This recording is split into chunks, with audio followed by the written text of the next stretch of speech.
As Father John said, last night we had the Easter Vigil, and the Easter Vigil went from about 8:30 to about 11:30.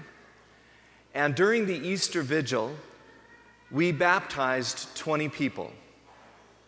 We also brought 9 others into the church, so 29 people. I came into church today, and I was looking for any signs of what took place last night.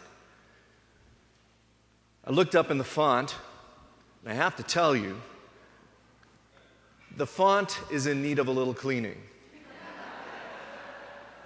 20 people being baptized, and it is pretty cloudy in there. It shows the signs of what took place last night. You'll notice that in some places there's still some wax on the floor from all the candles that we held.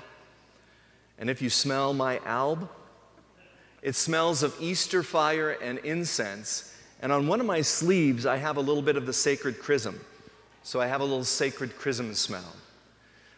It reminded me, though, this morning, last night when I put the candle into the candle holder, it wouldn't go in, so I had to force it down. And when I did, the wax on the top went flying out. And this morning I had wax all over my head. So it holds really well. In a sense, what took place last night, there were some telltale signs of what had taken place. Candles left in the pews, wax on the floor, a cloudy baptismal font, the smell of smoke and incense. All of those were little signs of what took place.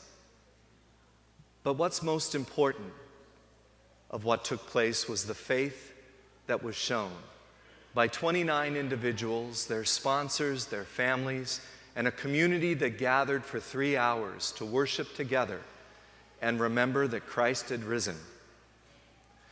In that first reading, when we hear the stories of Jesus Christ and those early disciples, they were the first witnesses. That's what the first reading said. They were the first witnesses, and they were commissioned to proclaim good news. All of us sitting here, young and old, we are the descendants of those first witnesses. And we too are commissioned to proclaim good news. Not just the good news of spilled wax, or the smoke of the fire, or a cloudy baptismal font, but the good news of resurrection, the good news of new life. Now, I want to tell just a brief story that illustrates how this witnessing is not always easy. A week ago in Egypt, there was a bombing that took place. In fact, 2 bombings during Palm Sunday services. 44 people were killed and over 100 were injured. There is not an Easter service today in the Coptic churches in Egypt. They have decided to extend their Good Friday a little while longer. Inside their hearts, their broken hearts, they are experiencing the tomb. And for them, that tomb is so real and so true to their hearts that it's hard for them to end up on Easter Sunday.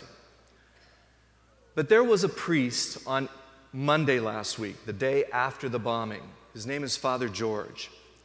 And Father George was celebrating together with some people at St. Mark's Church.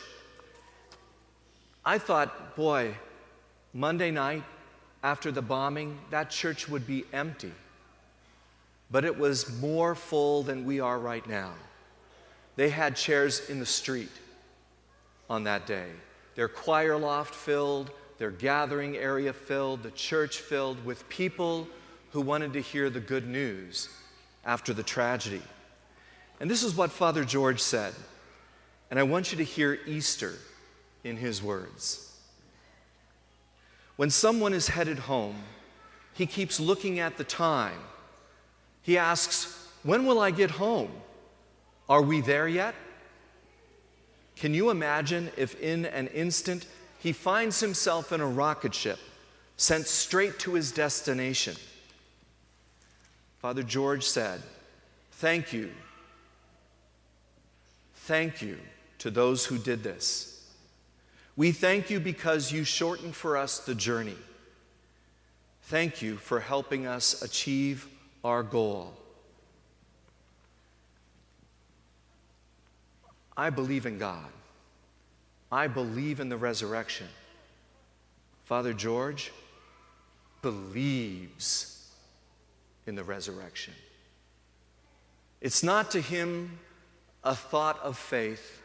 It's not to him an article of philosophy. It's in Father George's blood and bones. He believes. He has seen the empty tomb. He has seen the burial shroud. He has seen the telltale signs of resurrection.